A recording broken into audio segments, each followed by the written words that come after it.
The bid price is the price at which a trader can sell a currency pair. The ask price is the price at which a trader can buy a currency pair. The Market Watch window displays the bid and ask prices in real time for every financial instrument. The bid price can also be displayed as a horizontal gray line on the trading chart. The ask price appears as a horizontal red line. When a trader places a sell order, the trade is executed at the bid price. Profit and stop loss are calculated using the ask price. For example, a sell position opens, a trade is executed at the bid price. Profit and stop loss are calculated using the ask price.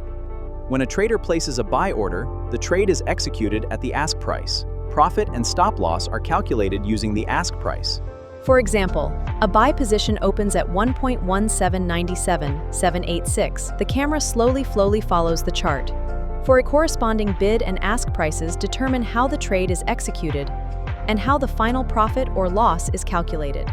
Now you know what the bid price and ask price are. Remember to always understand both prices before placing any trade.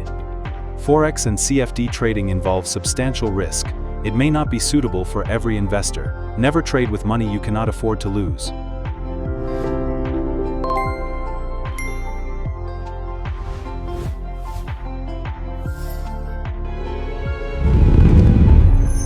Please like and subscribe.